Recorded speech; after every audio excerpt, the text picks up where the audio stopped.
Nous allons discuter au cours de cette vidéo du son. Qu'est-ce qu'un son et quelles sont les propriétés de base d'un son, ou si on veut, une onde sonore.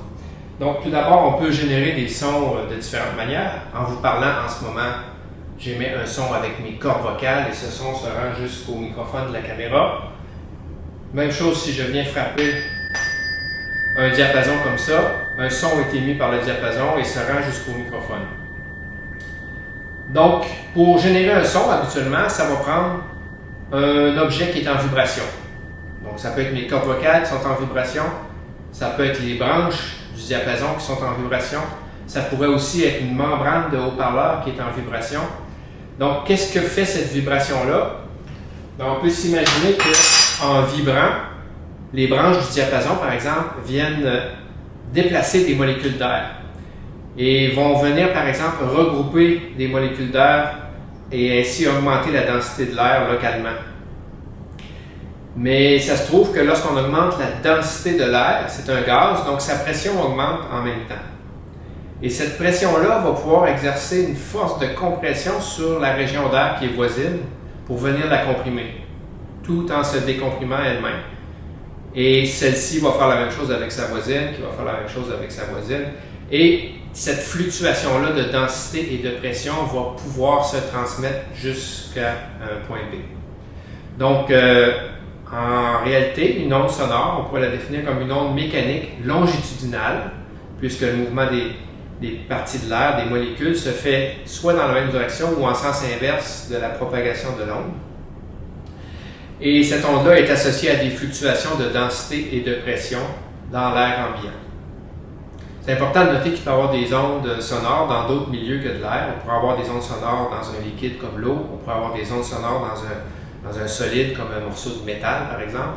Et à ce moment-là, au lieu de parler d'augmentation de pression, on se limiterait aux variations de densité qui vont mener à des forces élastiques qui vont agir un peu comme la pression le fait dans le cas du gaz. Comment on ferait pour détecter un son? On peut s'imaginer que ces variations-là de pression et de densité qui se propagent, si elles atteignent un objet, elles vont pouvoir le faire osciller, le mettre en oscillation.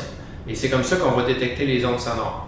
Par exemple, lorsqu'un son atteint notre tympan, la membrane du tympan se met à vibrer. Et là, il y a tout un processus qui s'enclenche pour interpréter cette vibration-là du tympan comme étant un son au niveau de notre cerveau. Le son possède des propriétés de base, deux propriétés de base, en fait, son intensité et sa fréquence. On va voir à quoi ça correspond un peu là, au niveau des perceptions sonores. Donc, si j'allume ici un générateur de fréquence qui va me générer une onde sonore sinusoïdale, on va voir cette onde-là apparaître sur l'écran de l'oscilloscope et on va pouvoir discuter justement de ses propriétés-là. Donc, on a présentement une onde sinusoïdale d'environ 300 Hz qui est émise par le système et on peut voir sur l'écran de l'oscilloscope de quoi elle a l'air. Qu'est-ce qui arrive si je joue avec l'amplitude? Donc là, vous voyez, j'ai augmenté l'amplitude et le son est devenu plus fort.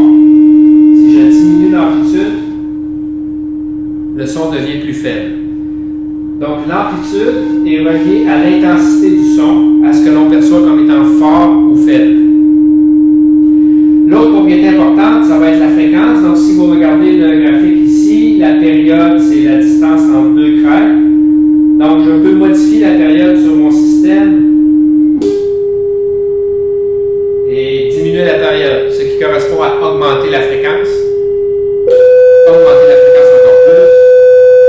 Tantôt, j'étais à 300 Hz, je suis rendu à 500 Hz, 600 Hz, 700, 800.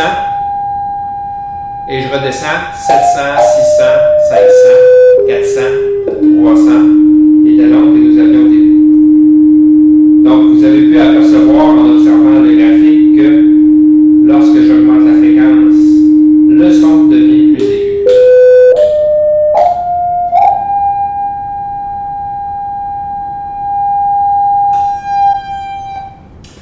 Donc, on peut se demander, est-ce qu'on pourrait entendre des sons de n'importe quelle fréquence? En réalité, la réponse c'est non. Notre détecteur, l'oreille, peut entendre des sons qui vont à peu près de 20 Hz jusqu'à 20 kHz. Donc, les sons qui sont plus aigus ou qui possèdent des fréquences plus élevées que 20 kHz, on les appelle des ultrasons. Il y a certains animaux qui peuvent détecter ces sons-là, comme les chiens qui peuvent détecter des sons à 35 kHz, ou les chauves-souris qui peuvent détecter des sons dans les centaines de milliers de Hertz, puisqu'elles utilisent ces sons-là, eux, pour s'orienter, elles pour s'orienter. Et du côté des basses fréquences, on appelle ça les sons plus graves que 20 Hz, on les appelle des infrasons. Et il semble que les éléphants soient capables de détecter des sons de l'ordre de 10 Hz. Ils sont capables de communiquer avec ça sur de grandes distances. Voilà, alors les deux propriétés essentielles du son sont l'intensité du son, s'il est fort, s'il est faible, ainsi que sa fréquence. Donc, est-ce que c'est une fréquence basse, une note qui est grave, ou une fréquence élevée qui correspondrait à une note aiguë.